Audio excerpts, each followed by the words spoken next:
Olá pessoal, eu sou Mônica Miller da Miller Connect. Estou aqui com vocês para o nosso primeiro dia da Semana da Oportunidade numa parceria Miller Connect Unopar.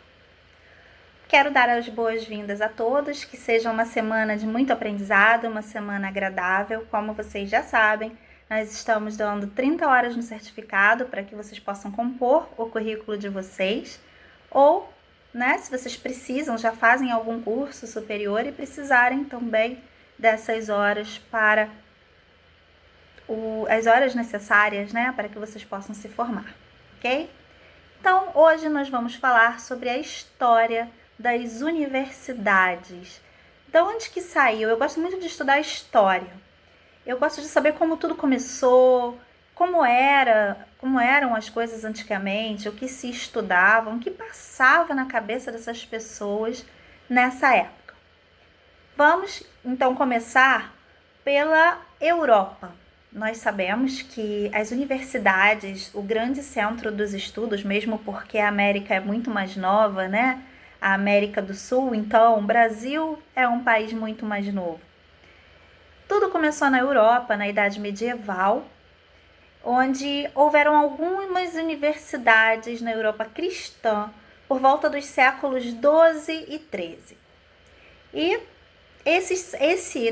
a criação das universidades está entre os principais acontecimentos da Idade Média. Nós ouvimos dizer nas aulas de história que era a Idade das Trevas, que nada foi produzido.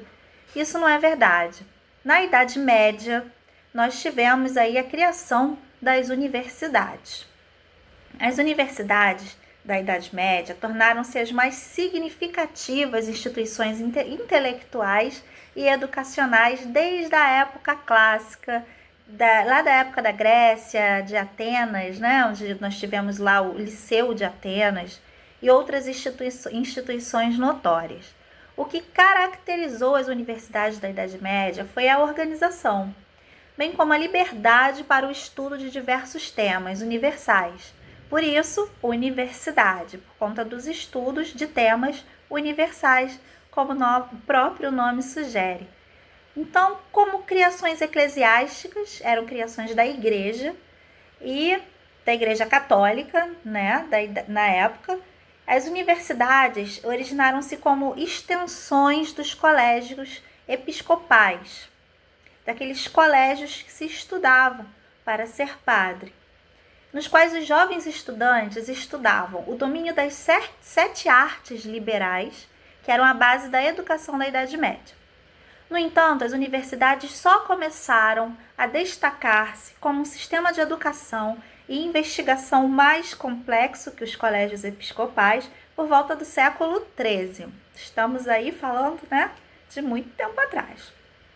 Inclusive, data desse século, a Carta Paranscientiarum, do Papa Gregório IX, que legitimou a universidade enquanto instituição eclesiástica.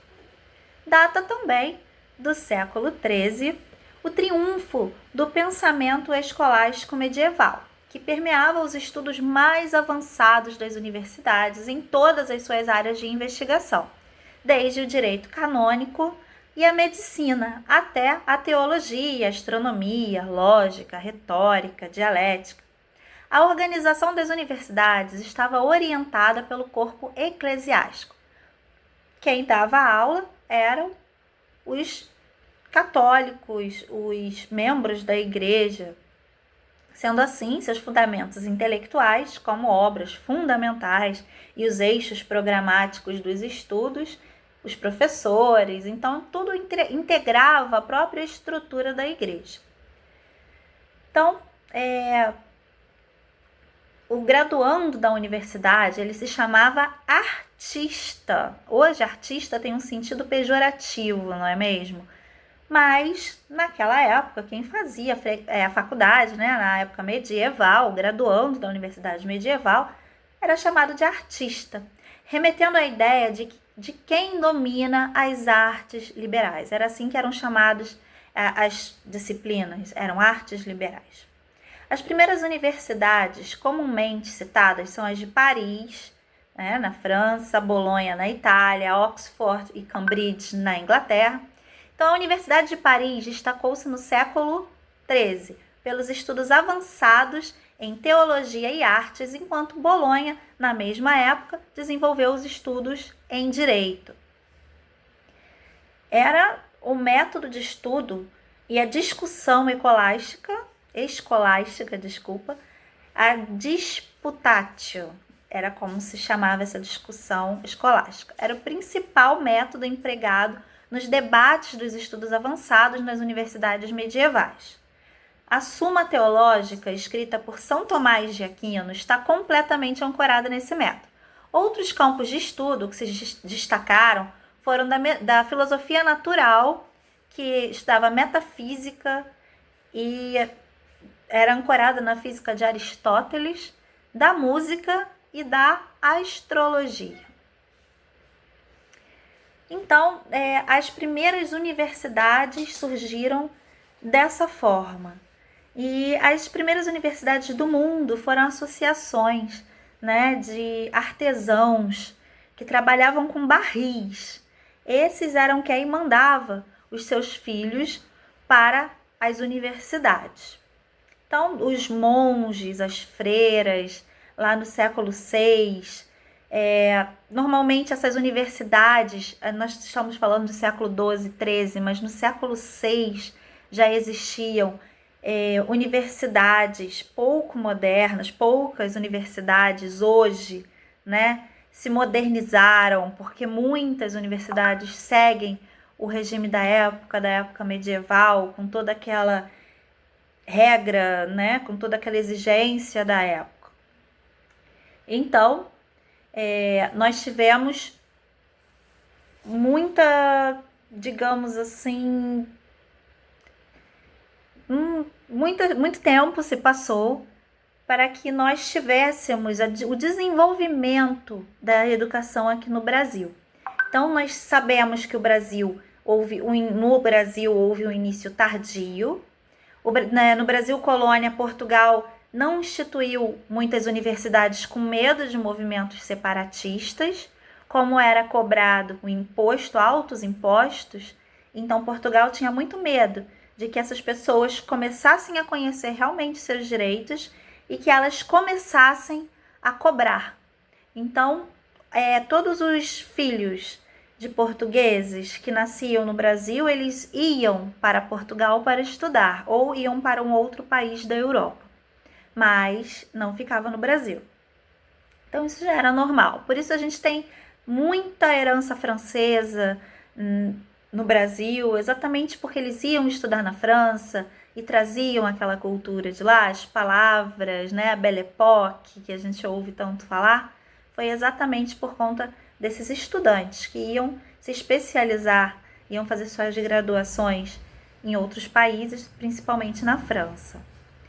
No Brasil, então, do Brasil Império, nós tínhamos somente cátedras. Nós lembramos aí que na época da colonização, na época do descobrimento do Brasil, tivemos os padres jesuítas que colonizavam, que catequizavam os índios. Então, as primeiras universidades foram jesuítas e que muitas nós temos até hoje, muitos colégios jesuítas. Então, no pós-império, as universidades já estavam tão ultrapassadas que elas já não atendiam mais aos anseios da sociedade moderna. Então, de 1891 a 1937, nós tínhamos somente 31 estabelecimentos. 2/3 deles eram faculdades de Direito, Engenharia e Medicina. Não é à toa que essas formações, que essas profissões têm tanto glamour. Nós ouvimos nossos pais dizendo: eu queria que meu filho fizesse medicina, fizesse engenharia, fizesse direito. São as 3 principais, são as mais concorridas, né? As universidades mais concorridas, e nós vemos aí pela história. Foram as primeiras universidades fundadas. Então, isso é uma questão de história, de cultura. Então, o que é importante desde a época, né, do Brasil de 1891, no pós-império, é fazer direito, medicina e engenharia. Então, a primeira universidade foi fundada no Rio de Janeiro em 1920. Em 1927, nós tivemos a Universidade de Minas Gerais. Em 1934, a USP, de São Paulo. Na era Vargas, foram instituídas as universidades brasileiras públicas e as particulares, que eram chamadas de faculdades ou universidades livres. Na ditadura, em 1964, houve uma expansão do setor privado. De 61 a 79, 750 mil matrículas nas instituições privadas. Isso quer dizer que dobrava. Foi a década em que houve muitas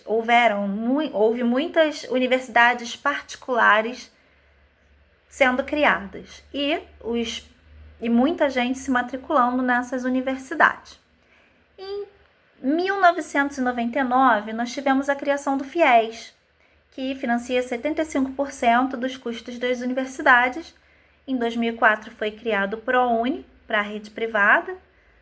Em 1980 a 2016, nós tivemos aí, enquanto nós tínhamos 1.990.088 pessoas matriculadas nas universidades públicas, nós demos um salto de 6 milhões de pessoas matriculadas nas universidades particulares.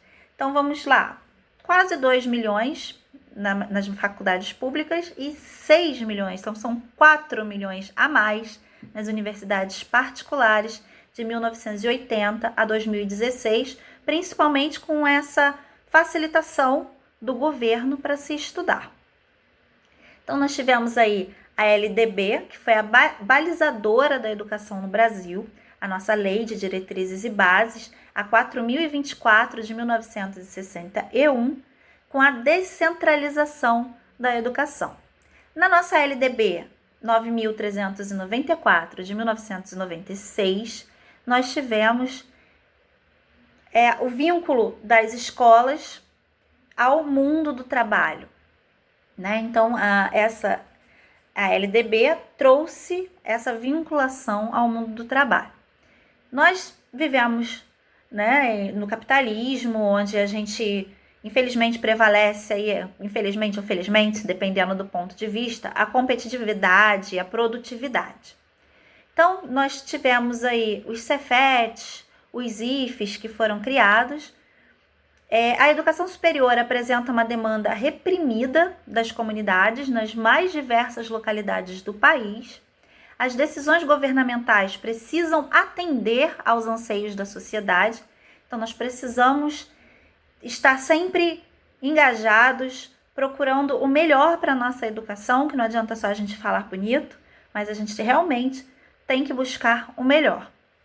As universidades, então, acabam marcando história como agente de criação e difusão dos conhecimentos transformadores. Aqueles conhecimentos que realmente transformam o mundo, quando guiando o mundo pelo caminho de ensino, da ciência e da pesquisa. Como eu falei na nossa live, quem teve a oportunidade de escutar, a universidade é ligada totalmente à ciência. Nós precisamos fazer ciência, nós precisamos descobrir, nós precisamos melhorar. Então, nós temos que estar sempre à frente do nosso tempo, pensando à frente, pensando em como melhorar, como fazer para melhorar o mundo através dos nossos estudos, das nossas profissões. Em 2013, nós tivemos aí a Unesco, com o nosso Conselho Nacional de Educação, quando houve a expansão do ensino EAD. Aí a gente entra, por que houve a expansão do ensino EAD? Da onde saiu o ensino EAD? 21% dos brasileiros apenas entre 25 e 34 anos têm o ensino superior completo. Nós vemos aí a dificuldade para se entrar ou se completar, chegar ao fim, concluir a universidade. A gente sabe que não é fácil, a gente sabe que infelizmente, nossos salários não condizem com o valor que nós precisávamos ganhar para poder manter o estudo, Então, em 2018, nós demos um salto para 7 milhões de vagas remotas, ou seja, ensino EAD, ensino semipresencial e 100% online, contra 6.358.534 vagas presenciais. Então, para vocês verem que a EAD ainda está aí um pouquinho acima das vagas ofertadas à distância de ensino remoto, enquanto as vagas presenciais ficaram um pouquinho para trás. Isso foi solicitado devido à falta de mão de obra de profissionais para trabalhar nas escolas. É isso mesmo, gente. Mão de obra de professor. Os professores, né, estavam em falta no mercado. E para facilitar, muitas pessoas eram professoras, foi necessário estudar para conseguir continuar. Muitos, nós sabemos que no nosso país afora, muitas vagas de interior, os professores não eram formados e foi exigido o nível superior para professores. Então, para facilitar, a Unesco, junto com o CNE, eles resolveram criar essas vagas, facilitar a entrada desses jovens nas universidades. Então, nós tivemos aí a Conferência Nacional sobre a Educação Superior em 2009, nós tivemos essa conferência, onde, em função do ensino superior, a preocupação era com o desenvolvimento e com a transformação social. Nós temos metas a alcançar, exigidas, porque nós, pela Unesco, inclusive, nós temos vários tratados que exigem que o Brasil tenha uma educação de qualidade. Isso visto o número de analfabetos que nós temos no nosso país ainda hoje, que não é pouco, não é pequeno, e nós precisamos aumentar o grau de instrução da nossa população. Como eu digo para vocês, não é uma forma, a educação não é uma forma de transformar o mundo, de transformar a sua vida, e sim a única forma, é o único caminho para que você consiga mudar a sua realidade.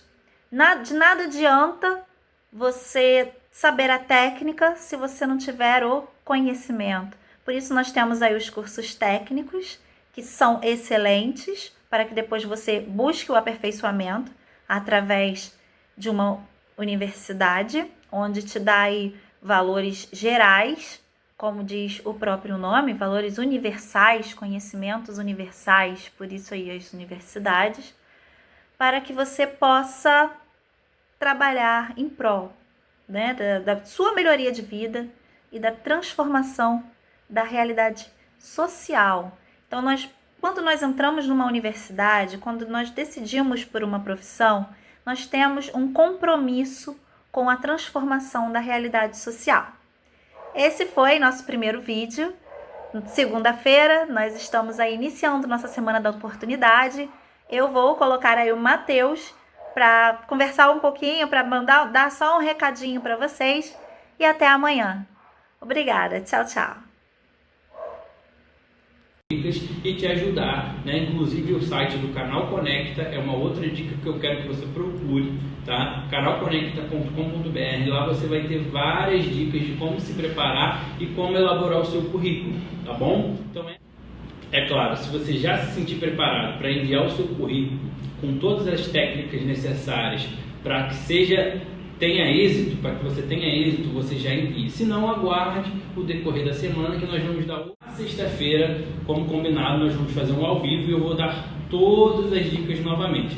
Mas hoje eu quero que você siga o Instagram, @paloma_unopar. Isso mesmo, vai no Instagram da Paloma, que é por lá